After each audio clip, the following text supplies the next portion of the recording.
Hello again, gang. Gonna do another quick one this morning. Been wanting to make this one for some time, and I rounded up the two items really that I need to do it. I first heard the name Jim Steranko back around 1975 when my family and I had made the journey from Carlisle, Pennsylvania down to Lancaster, Pennsylvania, which was, I don't know, more than an hour's ride, but we went to the famous Park City Mall in Lancaster, and in a bookstore they had Steranko's History of Comics, Volume 1 and 2. And, you know, the big oversized thing with the glorious wraparound covers. Just, you know, to my 10 or 11-year-old brain, it was like overload. And I asked Mom and Dad politely if they would get them for me, and it was a special trip, and us kids were able to pick out a special thing for ourselves. So brought those home and just devoured them. It was the first real information I had about the Golden Age, in-depth writing about it, and learned all about the pulps and all that stuff. It was fascinating. I was quickly becoming a voracious reader at that age anyway, and I just devoured those things. And I also remember being intrigued by the address, you know, of the publisher. It's I believe it said Wyomissing, PA. And I thought that was pretty cool. I didn't know where Wyomissing was at the time, but I do know now. I've been there literally hundreds of times. It's actually West Reading, Reading, Pennsylvania, which is where Steranko is from. Jim Steranko. First things first, I'll show this variant cover of Before Watchmen #1, the Rorschach issue. I got this from Michael from San Antonio, the Comic Crypt of Castle Hills. I believe he said this was a 1 in 25 variant. Listen to Dr. Von Chilla talk about variants like I know what I'm talking about, right? But yeah, indeed, very, very special book. Jim Steranko cover. Fantastic, buddy. Anyway, flash forward years and years. In the early 1990s, I'm not even sure if I could nail down a year, 90, 91, 92, something like that. One of my closest friends, a dear loved one to me, who is also from Reading, Pennsylvania, and who has a degree in fine arts, went to work as a production assistant on Preview Magazine, Media Scene Magazine, whatever Jim was publishing at the time. Went to work as a production assistant for Steranko. That, of course, was like an atom bomb exploding in my world.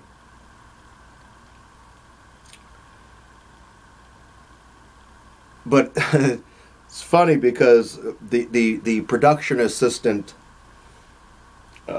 wasn't as glamorous as you might think, although it did have its perks. Things that my friend used to do were like make Jim lunch,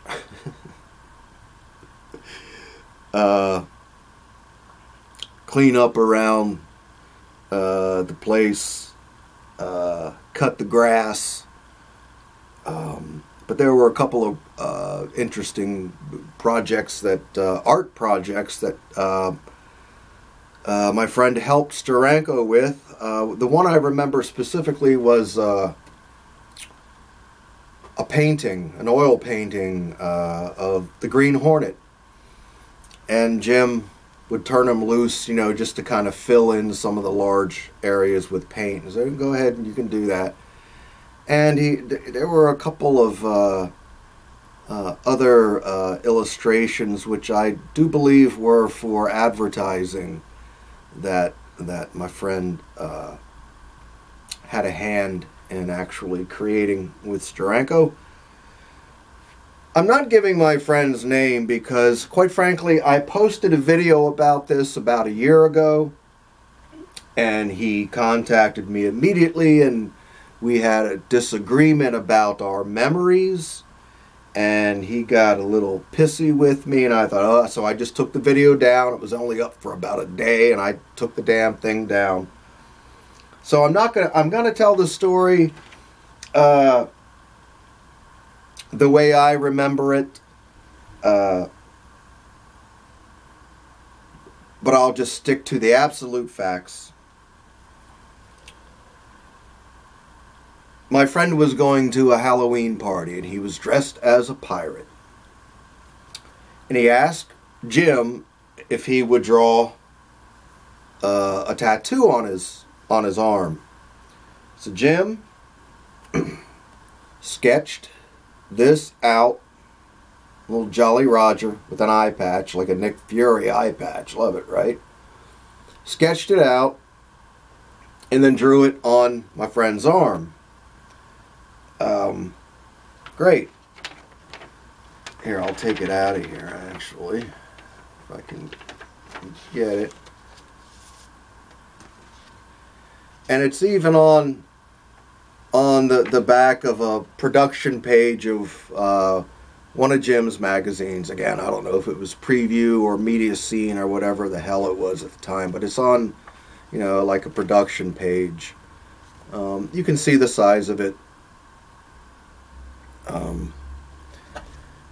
And this other thing in the bag is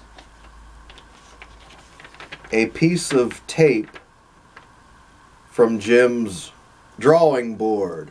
Now my friend said, John, I got you the oldest looking piece I could find. And evidently Jim's been using the same art table for, you know, 50 years or something. And there's a piece of his tape from Steranko's drawing board. And it's funny, my buddy became good friends with Jim's next door neighbor.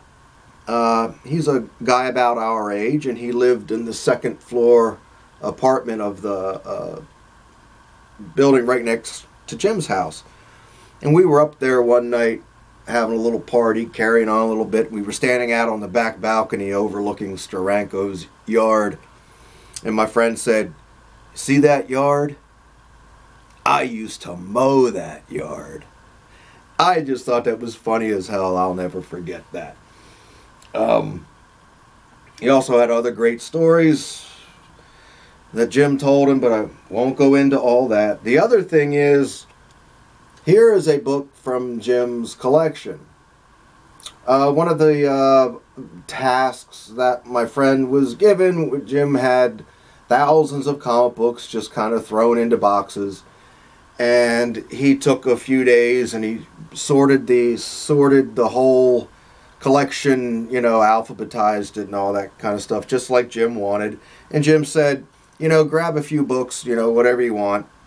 So my buddy took this for me. It's the all Kubert issue of Sgt Rock, and he knows I'm a big Kubert fan. So I put it in Mylar immediately, and I even wrote at the time, along with my stamp on the back, I wrote Jim Steranko, Reading, PA on it too. So here's my Steranko relics. Now I know Steranko original art, where are you going to find it? Jim is very, very possessive about his art, as witnessed by the stories that I heard. But it's a pretty cool sketch. I mean, I've never displayed it properly or anything like that. I just put it in this Mylar all those years ago, and it just kind of rests, you know, in the stacks. But anyway, if anyone is interested in this little piece of artwork, let me know. If the right offer came around, I would be happy to part with it, pass it on to someone that would probably display it, and, you know, as opposed to me just shoving it in the stacks and not thinking about it. Anyway, Steranko. Yeah.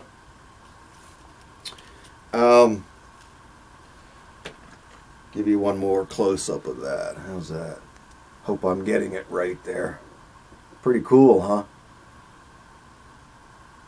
And anyone with a sharp eye for Steranko, like I have, actually can recognize that as Steranko.